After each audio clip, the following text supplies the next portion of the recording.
Okay, peace and welcome to this video, which is a brief overview of the black population in Britain, in the United Kingdom. This is for the information, particularly of those who are not in Britain, our brothers and sisters in other parts of the world, especially the States, where you probably don't hear too much about us over here in the UK. So I just want to give you a quick overview.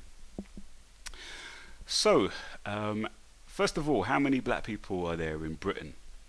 Well, according to the 2001 census, the population of the UK was 59 million people.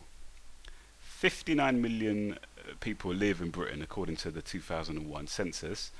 Of that 59 million, only about 1.1 million of us are black people, so-called black people. So it's quite a low number, low percentage when you compare it to places like the USA and Brazil and even Colombia, Ecuador, places like this. The population here in the UK is very low, just 2%. Now, of that population, just over 1 million black people who are in Britain, the overwhelming majority of us live in London. That's where I live. And yeah, I believe it's around about 1 million of the 1.1 million people in Britain live in London. Okay, most of those live in places like the boroughs of Southwark, Newham, Lambeth, Lewisham, Hackney, Brent, Haringey, and these places, which are, when you look at the map, these are mainly inner city areas of London, and that's where the majority of black people live. Also, there's quite big populations in the other main cities of Britain, such as Birmingham, Manchester, Leeds, Wolverhampton, Bristol. Now, where do we come from?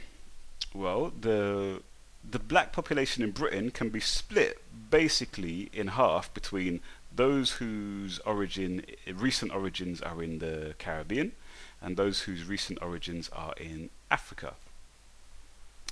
The first large-scale black immigration to Britain was from the Caribbean, and you can call the first wave, or the main wave, was known as you could call the Windrush generation.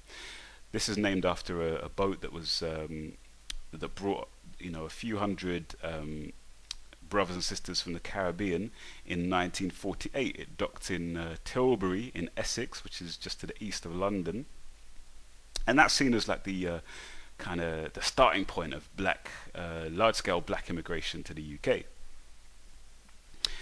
And they mainly did jobs like nursing, bus driving, and manual kind of jobs. They experienced a lot of hostility to begin with, from their hosts nations, so that they had to struggle to try and find places to live because of the common no blacks, no dogs, no Irish rules. Also, there was hostility from young white people, which helped to kick off riots. Some riots in Notting Hill and Nottingham. Those are kind of the first post-war race riots, really, in the UK. Their children, the second generation of these Windrush newcomers, their children now experienced a different kind of reality because they were born here in the UK. They were British citizens, unlike their parents, a lot of them were thinking of going back after a few years, returning to the Caribbean.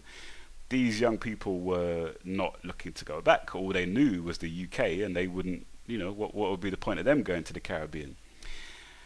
And so they were here, and they experienced a lot of hostility in the 70s. The economic downturn led to a lot of unemployment, which hit them hardest. There was a lot of discrimination in the workplace, a lot of discrimination from the police, a lot of hostility and violent, oppression basically from the police, the stop and search laws, and also there was a lot of activity among far-right fascist groups, most notably the National Front and also the British movement, which helped to stir up attacks against black communities. These brothers and sisters were not looking to just sit down and shut up, though, and so there was a lot more militancy in the 70s.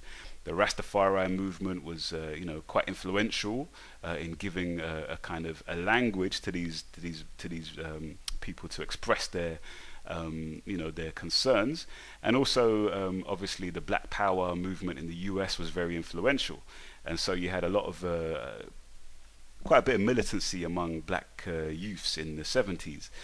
You also had the riots, the summer riots from the mid 70s all the way through to the early 80s. Riots kicked off in Brixton, in Handsworth, in Birmingham, St Paul's, Bristol, Toxteth, Liverpool.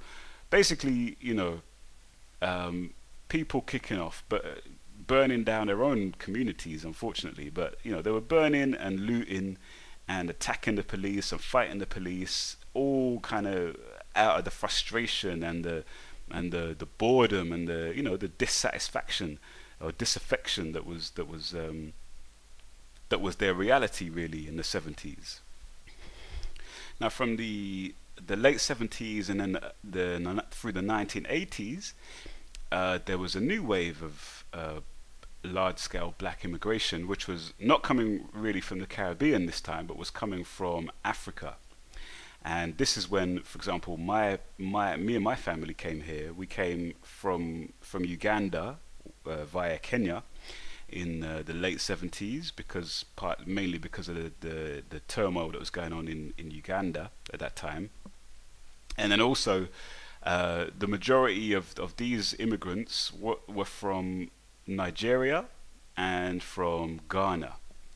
All of these countries were ex-British colonies, and and we started coming over here in large numbers throughout the 80s. And I remember when I was younger, I remember that it was not cool at all to be African, and not cool to have an African accent. It weren't really a good thing that your parents spoke with an African accent.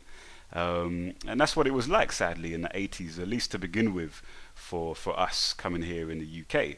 And I'm talking about hostility from the Caribbeans, from the existing black communities. There was, it took a while for us to kind of begin to kind of work together and be seen as one. But I think it's happened. But yeah, so 1980s, you had the immigration from Africa, Nigeria, Ghana being the main two places. In the 1990s now, you started to have people coming over from Somalia, who added a whole new kind of perspective, because they weren't like they